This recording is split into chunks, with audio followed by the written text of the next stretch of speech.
ನಾವು juice diet ಮಾಡುವವರಿಗೆ ಯಾವುದು ಎಕ್ಸೆಸ್ ನ್ಯೂಟ್ರಿಯನ್ಸ್ ಕೊಡಲ್ಲ. Lemon honey juice, ABC juice, carrot juice, ABC juice ಅಂತ ಇರುತ್ತೆ, ಆಪಲ್ ಬೀಟ್ರೂಟ್ ಕ್ಯಾರೆಟ್ ಜ್ಯೂಸ್. ಅದು BP ಕಂಟ್ರೋಲ್ ಮಾಡಕ್ಕೆ, ಸ್ಕಿನ್ ಗ್ಲೋ ಆಗಕ್ಕೆ ಎಲ್ಲ ತುಂಬಾ ಒಳ್ಳೇದು. ಅದೊಂದು ನಮ್ಮ ಸೌತ್ ಪಾರ್ಟ್ ಅಲ್ಲಿ ಅದೊಂದು ಆಶ್ಚರ್ಯ, ರೈಸ್ ಇಲ್ಲದೆ ಚಪಾತಿ ಇಲ್ಲದೆ ನಾವು ಹೆಂಗಿರೋದು. ಹೌದು, ರೈಸು ಸೇಮು, ರೊಟ್ಟಿನೂ ಸೇಮು. ನಾವು ರೈಸ್ ಬಿಟ್ಟು ರೊಟ್ಟಿಯಲ್ಲಿ ಇದ್ರು ಶುಗರ್ ಕಂಟ್ರೋಲ್ ಆಗಲ್ಲ. ಎಲ್ಲ ವೆಜ್ಜೀಸ್ ಇಂದ ನಾವು ಸೂಪ್ ಮಾಡ್ತೀವಿ. ವೈಟ್ ಶುಗರ್ ನಾವು ಸೈಲೆಂಟ್ ಕಿಲ್ಲರ್ ಅಂತ ಹೇಳೋದು. ಸ್ಕ್ರೀನ್ ಮೇಲೆ ಕೊಟ್ಟಿರುವಂಥ ನಂಬರ್ಗೆ ಕರೆ ಮಾಡಿ. ಅದ್ರ ಜೊತೆಗೆ ನಿಮಗೂ ಕೂಡ ಆರೋಗ್ಯ ಸಂಬಂಧಿಸಿದಂಥ ಕಾಯಿಲೆಗಳಿದ್ರೆ ಅಥವಾ ನಿಮಗೂ ಕೂಡ ಬೆಸ್ಟ್ ರಿಸಲ್ಟ್ ಬರಬೇಕು ಅಂತ ಹೇಳಿದರೆ ಕಾಗಿನೆಲೆಯಲ್ಲಿರುವಂತಹ ಕನಕ ನಿಸರ್ಗ ಮನೆಗೆ ಒಮ್ಮೆ ಭೇಟಿ ನೀಡಿ. ಸೊ ನಮ್ದು ನ್ಯಾಚುರಲ್ ಡಯಟ್ ಇಲ್ಲಿ ಯಾವ ತರ ನಾವು ಕೊಡೋದು ಅಂತ ತೋರಿಸ್ತೀವಿ. ಅಂದ್ರೆ ಫುಡ್ ಸಿಸ್ಟಮ್ ಯಾವ ರೀತಿ ಇರುತ್ತೆ ಅಂತ ತೋರಿಸ್ತೇವೆ. ಹೌದು. ಸೊ ಇಲ್ಲಿ ತುಂಬಾ ಕಲರ್ಫುಲ್ ಆಗಿದೆಯಲ್ಲ, ಇದೆಲ್ಲ ಜ್ಯೂಸು. ಇದು ಕರ್ಬೂಜ ಜ್ಯೂಸು, ಇದು ಕಲ್ಲಂಗಡಿ ಜ್ಯೂಸು, ಇದು ದಾಳಿಂಬೆ ಜ್ಯೂಸು. ಇವಾಗ ಜ್ಯೂಸ್ ಡಯಟ್ ಮಾಡ್ತಾ ಇರೋವರೆಗೆ ನಾವು ಹೇಳಿದಿರಲ್ಲ ಎವ್ರಿ 2 hours ಜ್ಯೂಸಸ್ ಕೊಡ್ತೀವಿ ಅಂತ. ಸೊ ಇದೊಂದು ಒನ್ ಟೈಪ್ ಆಫ್ ಜ್ಯೂಸಸ್ಗಳಿದೆ. ಸೊ ಇದು ಅಂತ ಹೇಳೋದು ನಮ್ದು ಮೇನ್ ನ್ಯಾಚುರಲ್ ಡಯಟ್ ಅಂತ ನಾವು ಕರೆಯೋದು. ಇದನ್ನ ಫಸ್ಟ್ ಇದು ಮಾಡೋಣ. ಎಷ್ಟು ml ಕೊಡ್ತೀರಾ, ಯಾವ ರೀತಿ, ಎಷ್ಟು ಪ್ರೋಟೀನ್? ಇದು 200 ml. ಇದರಲ್ಲಿ ಪ್ರೋಟೀನ್ ಇಲ್ಲ, ಇದರಲ್ಲಿ ಜ್ಯೂಸಲ್ಲಿ ಫೈಬರ್ಸ್ಗಳು, ಎನರ್ಜಿ ಬರಕ್ಕೆ ಅಷ್ಟೇ ಇರೋದು.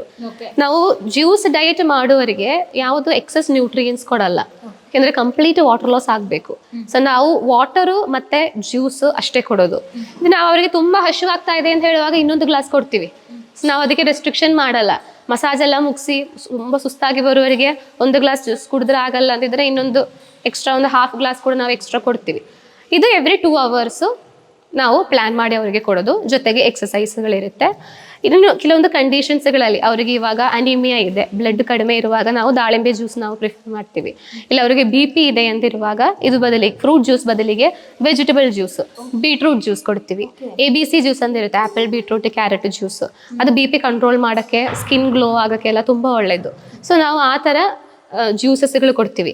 ಇಲ್ಲ ಈಗ ಒಂದು ಸ್ಕಿನ್ ಗ್ಲೋ ಆಗಬೇಕು, ನನಗೆ ಮದುವೆ ಫಿಕ್ಸ್ ಮಾಡಿಟ್ಟಿದೆ, ಆ ಥರ 1-2-3 ಪೇಷಂಟ್ಸ್ ಇಲ್ಲಿ ಅಡ್ಮಿಟ್ ಆಗಿದ್ದಾರೆ. ಒಂದು ಮದುವೆಗಿಂತ ಮುಂಚೆ ಚೆನ್ನಾಗಿ ಆಗಬೇಕು ಅಂತಿರೋ ಎಲ್ರಿಗೂ ಆಸೆ ಇರುತ್ತೆ. ಸೊ ಅವರಿಗೆ ನಾವು ಪ್ರಿಫರ್ ಮಾಡೋದು ಜಾಸ್ತಿ ವೆಜಿಟಬಲ್ಸು, ವಿಟಮಿನ್ C ಜಾಸ್ತಿ ಇರುವ ಜ್ಯೂಸಸ್ಗಳು. Lemon honey juice, ABC juice, carrot juice. ಪಾರ್ಲರ್ಗೆ ಹೋಗೋ ಅವಶ್ಯಕತೆನೇ ಇಲ್ಲ. ಇದರಲ್ಲಿ ಸ್ಕಿನ್ನು ಗ್ಲೋ ಆಗುತ್ತೆ, ಇಂಟರ್ನಲಿ ಎಲ್ಲ ಆರ್ಗನ್ಸ್ಗಳು ರಿಫ್ರೆಶ್ ಆಗುತ್ತೆ ಈ ಥರ ಜ್ಯೂಸ್ ಡಯಟ್ ಮಾಡೋದ್ರಿಂದ. ಯೂಶಲಿ ಜ್ಯೂಸ್ ಅಂತ ಹೇಳಿದ್ರೆ ಅದಕ್ಕೆ ಕೋಲ್ಡ್ ಹಾಕೋಬೇಕು, ಅದ್ರ ಜೊತೆಗೆ ಸಕ್ಕರೆ ಆ್ಯಡ್ ಮಾಡ್ಕೋಬೇಕು ಅಂತ ಎಲ್ಲ ಇರುತ್ತೆ. ಅದನ್ನ ಆ್ಯಡ್ ಮಾಡ್ಕೊಂಡ್ರೆ ಬೆಟರ್, ಆ್ಯಡ್ ಮಾಡಬಾರ್ದು. ಫ್ರೂಟ್ಸ್ ಅಂತಿರೋದರಲ್ಲಿ ದೇವರು ಕೊಟ್ಟಿರುವ ನ್ಯಾಚುರಲ್ ಶುಗರೇ ಇದೆ. ಆಲ್ಮೋಸ್ಟ್ ಎಲ್ಲ ಫ್ರೂಟ್ಸಲ್ಲಿನೂ ಸ್ವೀಟ್ ಇರುತ್ತಲ್ಲ. ಸೊ ಇದು ಅಂತಿರೋದು ಕರ್ಬೂಜ ಜ್ಯೂಸ್. ಕರ್ಬೂಜಗೆ ಆಲ್ರೆಡಿ ನ್ಯಾಚುರಲಿ ಆಗಿ ಫ್ರಕ್ಟೋಸ್ ಇದೆ. ಸೊ ಅದೇ ಜ್ಯೂಸ್ ಮಾಡಿ ಸ್ಟ್ರೈನ್ ಮಾಡಿ ನಾವು ಕೊಡೋದು. ಇದಕ್ಕೆ ಎಕ್ಸ್ಟ್ರಾ ಹನಿ ಹಾಕೋದು, ಎಕ್ಸ್ಟ್ರಾ ಶುಗರ್ ಅದು ಯಾವುದು ನಾವು ಹಾಕಲ್ಲ. ನ್ಯಾಚುರಲ್ ಫಾರ್ಮಲ್ಲಿ ಜ್ಯೂಸ್ ಆಗಿನೇ ಯಾಕೆ ಕೊಡೋದು, ಅದು ಈಸಿಲಿ ಡೈಜೆಸ್ಟಬಲ್ ಆಗೋಕ್ಕೆ. ಇಲ್ಲ ಫ್ರೂಟ್ಸ್ ಕಟ್ ಮಾಡಿ ಕೊಡ್ಬೋದಲ್ಲ ಅಂತ ಕೇಳ್ತಾರೆ. ಸೊ ಜ್ಯೂಸ್ ಆಗಿ ಕೊಟ್ಟರೆ ಈಸಿಲಿ ಅವರಿಗೆ ಡೈಜೆಸ್ಟ್ ಆಗುತ್ತೆ. ಸೊ ಈಸಿಲಿ ಅದು ಇದಾಗೋದ್ರಿಂದ ವಾಟರ್ ಲಾಸ್ ಬೇಗ ಆಗುತ್ತೆ. ಶುಗರ್ ಮತ್ತೆ ಕೋಲ್ಡ್ ಎಲ್ಲ ಆ್ಯಡ್ ಮಾಡ್ಕೊಂಡು ಕುಡಿದಾರಲ್ಲ, ಅದರಿಂದ ಏನಾದರೂ ಬೆನಿಫಿಟ್ ಆಗುತ್ತಾ ಅಥವಾ ಅಡ್ವಾಂಟೇಜ್ಗಿಂತ ಡಿಸ್ಅಡ್ವಾಂಟೇಜ್ ಆಗುತ್ತೆ. ಮೇಯ್ನ್ ಆಗಿ ವೈಟ್ ಶುಗರ್ ನಾವು ಸೈಲೆಂಟ್ ಕಿಲ್ಲರ್ ಅಂತ ಹೇಳೋದು. ಸೊ ವೈಟ್ ಶುಗರಲ್ಲಿ 1 ಸ್ಪೂನು ನೀವು ವೈಟ್ ಶುಗರ್ ಆ್ಯಡ್ ಮಾಡುವಾಗ ಒಂದು 2-3 ಕಿಲೋಮೀಟರ್ಸ್ ರನ್ ಮಾಡಿದರೂ ಕೂಡ ಆ ಕೆಲವರಿ ಬರ್ನ್ಔಟ್ ಆಗೋಕ್ಕಾಗಲ್ಲ. ಅದು ನಾಟ್ ಓನ್ಲಿ ವೆಯ್ಟ್ ಗೇನು, ಇವಾಗ ಮಂಡಿ ನೋವು ಯಾವುದಾಗಲಿ ಎಲ್ಲ ನೋವಿಗೂ ಮೇನ್ ಕಾರಣ ಶುಗರ್ ಅಂತ ಇರೋದು. ನಮ್ಮ ಕ್ಯಾಲ್ಸಿಯಂ ಜಾಸ್ತಿ ಅಬ್ಸಾರ್ಬ್ ಮಾಡಿಸುತ್ತೆ ಇದರಿಂದ, ಬೋನ್ಸಿಂದ. ಸೊ ಬೋನ್ಸಿಂದ ಜಾಸ್ತಿ ಅಬ್ಸಾರ್ಬ್ ಆಗಿ ಹೋಗ್ಬಾರ್ದು, ನಮ್ಮ ಬೋನ್ಸಿಗೆ ಬೇಕು ಶುಗರ್ ಅಂತಿರೋದು. ಸೊ ನಾವು ವೈಟ್ ಶುಗರ್ ಎಷ್ಟು ಯೂಸ್ ಮಾಡ್ತಿರೋ ಅಷ್ಟು ನಮ್ಮ ಬೋನ್ಸಿಗೆ ಡೇಂಜರು, ನಮ್ಮ ಬಾಡಿಗೆ ಡೇಂಜರು, ವೆಯ್ಟ್ ಗೇನು ಆಗುತ್ತೆ. ನೋಡಿದ್ರ ವೈಟ್ ಶುಗರ್ ಯಾರೆಲ್ಲ ಜಾಸ್ತಿ ಇಂಟೇಕ್ ಮಾಡ್ಕೊಂಡು ತಿಂತಾ ಇರ್ತೀರಾ ಅದಕ್ಕೆ ಅವರೆಲ್ಲ ಡಾಕ್ಟರ್ ಮಾತು ಕೂಡ. ಅದ್ರ ಜೊತೆಗೆ ಇಲ್ಲಿ ಬರ್ತಾರಲ್ಲ ವೆಯ್ಟ್ ಲಾಸ್ಗೆ ಎಷ್ಟು ಮ್ಯಾಕ್ಸಿಮಮ್ kg ಲಾಸ್ ಮಾಡ್ತಾರೆ ಮಿನಿಮಮ್? ಇಲ್ಲಿ ಮ್ಯಾಕ್ಸಿಮಮ್ ನಾನು ನೋಡಿರೋದು 9 kg.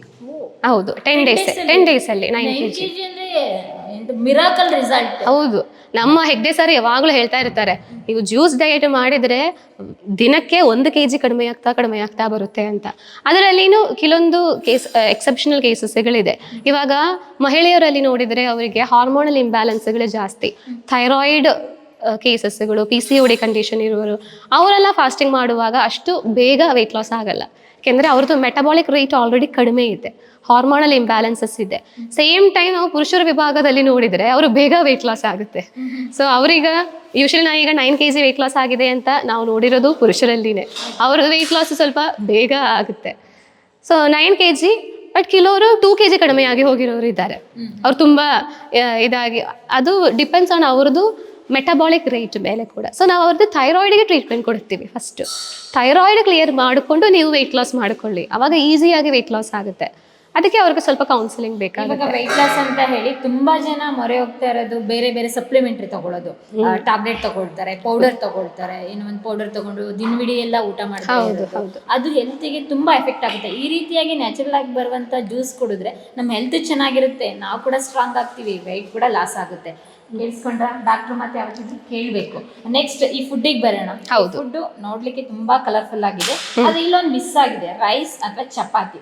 ನಮ್ಮ ಸೌತ್ ಇಂಡಿಯನ್ಸ್ಗೆ ರೈಸ್, ಚಪಾತಿ ಅಥವಾ ರೊಟ್ಟಿ ಕಂಪಲ್ಸರಿ ಇರಬೇಕು. ಅರೆ ನೀವು ಇದು ಕೊಟ್ರೆ ಹೆಂಗ್ ತಿಂತಾರೆ ಅವರು? ಹೌದು, ಇದೇ ಕ್ವಶನ್ ಅವರು ಫಸ್ಟ್ ಡೇ ಕೇಳೋದು, ನಿಮಗೆ ಊಟನೇ ಕೊಡಲ್ವಾ ಅಂತ ಫಸ್ಟ್ ಕೇಳ್ತಾರ ಅವರು.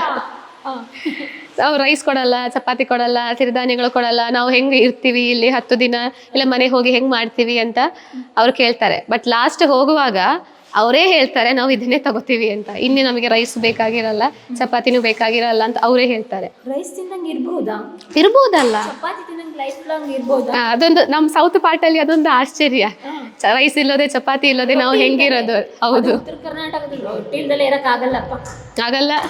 ನಮ್ಮ ಹಾವೇರಿ ಮಕ್ಕಳು ಇಲ್ಲ ಈ ನಾರ್ತ್ ಕಡೆ ಇರೋರು ಇಲ್ಲಿ ಅಡ್ಮಿಟ್ ಆಗುವಾಗ ಫಸ್ಟ್ ಕೇಳೋದೇ ಹಾಗೆ, ನಮ್ಮ ಡಿಸೀಸ್ ಕಡಿಮೆ ಆಗಿಲ್ಲ ಅಂದ್ರೂ ಪರವಾಗಿಲ್ಲ, ರೊಟ್ಟಿ ಬಿಟ್ಟು ನಮಗೆ ಇರೋಕ್ಕಾಗಲ್ಲ ಅಂತ.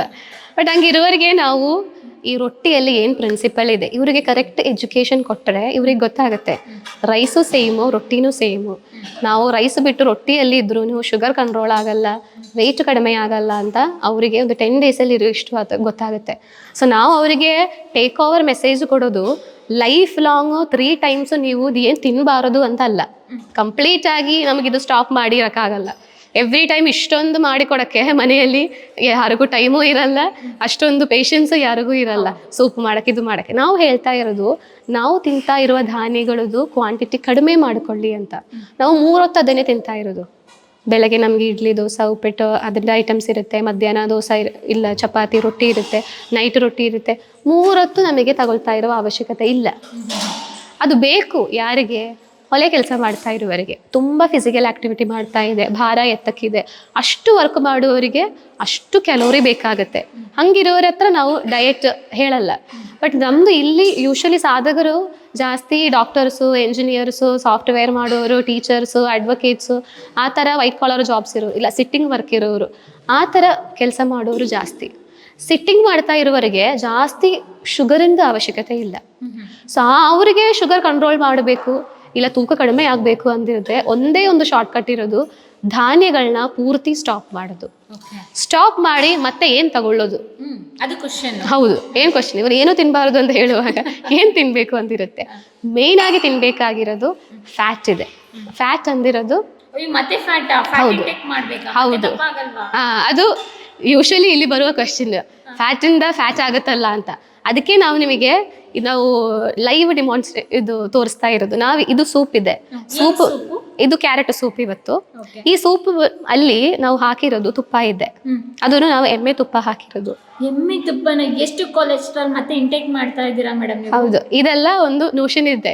ತುಪ್ಪ ತಿಂದ್ರೆ ಫ್ಯಾಟ್ ಆಗುತ್ತೆ, ತುಪ್ಪ ತಿಂದ್ರೆ ಹಾರ್ಟ್ ಅಟ್ಯಾಕ್ ಬರುತ್ತೆ, ಇಲ್ಲಾದ್ರೂ ತಿಂದ್ರೆ ಟ್ರೈಗ್ಲಿಸರೈಡ್ಸ್ ಜಾಸ್ತಿ ಆಗುತ್ತೆ, ನಾವು ಎಗ್ ತಿನ್ನಲ್ಲ, ನಾನ್ ವೆಜ್ ತಿನ್ನಲ್ಲ ಅಂತಿರೋದು. ಈ ಥರ ದಪ್ಪ ಆಗುತ್ತೆ ಅಂದಿದ್ರೆ ಇದೇ ನ್ಯಾಚುರೋಪತಿ ಆಯುರ್ವೇದಿಕ್ ಸೆಂಟರ್ ಅಲ್ಲಿ ನಾವು ತುಪ್ಪ ಏನಕ್ಕೆ ಹಾಕಿ ಕೊಡೋದು?